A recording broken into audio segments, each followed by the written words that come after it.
Hello guys, আবার চলে এসেছি তোমাদের কাছে একটা নতুন ভিডিও নিয়ে। তোমরা সবাই জানো আমি মেকআপ আর্টিস্ট। তো আমার কালকে একটা কাজ ছিল, কাল বলতে 22শে এপ্রিল সোমবার। চলে গেছিলাম বাবার সাথে, বাবা নিয়ে গেছিলো লোকেশানে। গরম পড়ার সাথে সাথে আমাদের এখানে এই সপ্তাহখানেকের মধ্যে সারা মাঠে সবার ধান পেকে গেছে। সবার ধান কাটা তোলা নিয়ে ব্যস্ত। চলো, আমিও পৌঁছে গেছি, বাবা আমায় লাবি দিয়ে চলে গেল, আমি লোকেশনে পৌঁছে গেলাম।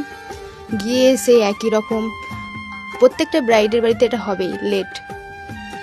আমি তো আমার প্রোডাক্ট সাজিয়ে নিয়ে বসেছিলাম, তারপরে ওখানে আমার বান্ধবী ঢং করছিল বসে বসে।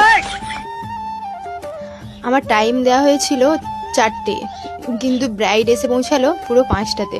তারপর অতিরিক্ত গরম থাকার জন্য আমি একটু ব্রাইডের মুখে আইস অ্যাপ্লাই করলাম, করে নিয়ে আমার কাজ শুরু করলাম।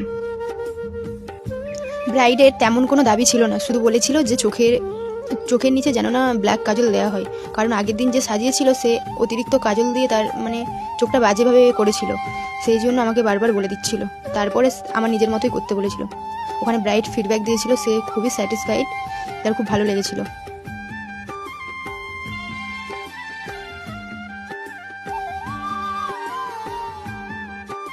তারপরে আমি আমার কাজ সময় মতো শেষ করে ব্রাইডের কাছ থেকে চলে আসলাম। অ্যাকচুয়ালি ওটা আমার একটা ফ্রেন্ডের রিলেটিভ। এখানে আমার সেই বান্ধবীটাই লস্যি খাচ্ছিল, হঠাৎ করে ক্যামেরা দেখে লজ্জা পেয়ে গেছিলো।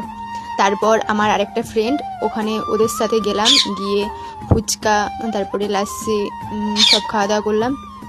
অত গরমের মধ্যে লাস্সিটা পেয়ে মাইন্ডটা পুরো ফ্রেশ হয়ে গেল, আর প্রচুর রিল্যাক্স ফিল হচ্ছিল। তারপরে এই যে ব্রাইডের কাছে গিয়ে কিছু ক্লিপ নিলাম, তারপর খেতে বসে গেছিলাম। তারপর খাওয়া দাওয়া করে বাড়ি ফিরে আসলাম। কেমন লাগলো ভিডিওটা জানাতে ভুলো না। দেখা হচ্ছে নেক্সট ভিডিওতে, বাই।